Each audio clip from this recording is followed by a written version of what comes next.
السلام علیکم ورحمۃ اللہ وبرکاتہ۔ محترم ناظرین و سامعین، ہم نے آپ کو جو جادو کی اقسام بتائی تھی، اس میں آپ کو بتایا تھا کہ زمینی جو جادو ہوتا ہے اس میں بسا کا جو جادوگر ہوتا ہے وہ ایک پتلا بناتا ہے، اس میں سوئیاں لگا کر جو ہے نا اپنے مخالف کو تکلیف پہنچاتا ہے۔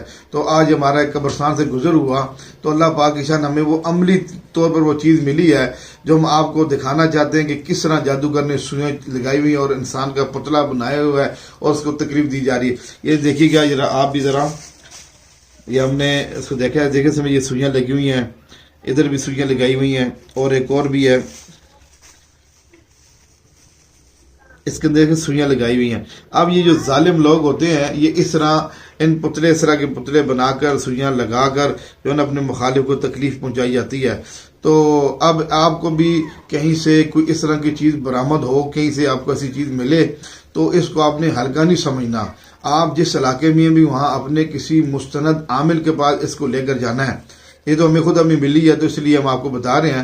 اس لیے اس کو باقاعدہ جب ہمارے پاس آتی ہے تو ہم اس کے اوپر پڑھائی کر کے اس کا توڑ کر کے اس کو ختم کرتے ہیں۔ اب ہمیں معلوم نہیں ہے، یہ اللہ پاک ہی جانتے ہیں کہ یہ کس کے خلاف جادو کیا گیا ہے، لیکن میں سمجھتا ہوں کہ جس کے خلاف بھی کیا ہے وہ الحمدللہ خوش نصیب ہے۔ اب یہ میرے پاس پہنچ جائے گی، میں نے اس پہ پڑھائی کر کے اس کا توڑ کر کے بس کھول دوں گا۔ کھولی اس لیے نہیں، صرف آپ لوگوں کو دکھانے کے لیے کہ لوگ کس طرح کے طریقے سے جادو کرتے ہیں۔ تو انشاءاللہ اس کا بھی جو بھی ہوگا اللہ پاک اس کو شفا عطا فرمائے، اس کا جادو اللہ کے فضل سے بھی ختم ہو جائے گا، اس کا جادو ٹوٹ جائے گا۔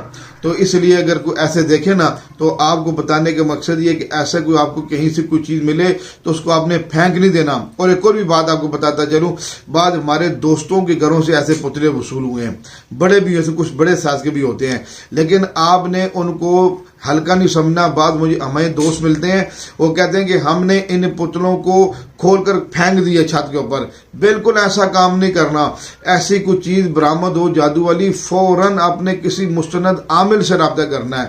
جو کریں گے وہ کریں گے، آپ نے کچھ نہیں کرنا۔ اگر آپ نے کچھ کیا تو ہو سکتا ہے آپ کے اوپر جادو کی شدت اور زیادہ ہو جائے۔ تو اس لیے اپنے آپ کو بچانے کے لیے، اپنی حفاظت کے لیے میں نے آپ کی خدمت میں یہ عملی طور پر ایک نمونہ عرض کیا ہے۔ اللہ پاک کی بارگاہ میں دعا ہے اللہ جل شانہ عمل کرنے کی توفیق نصیب فرمائے۔ جزاکم اللہ خیر و احسن الجزاء فی الدارین۔ خانقاہ ربانیہ نقشبندیہ، روحانی معالج پیر مفتی احسن محمود نقشبندی صاحب۔ ہمارے ہاں جادو، جنات، بندش اور نظر بد کا شافی علاج قرآن و سنت کی روشنی میں کیا جاتا ہے۔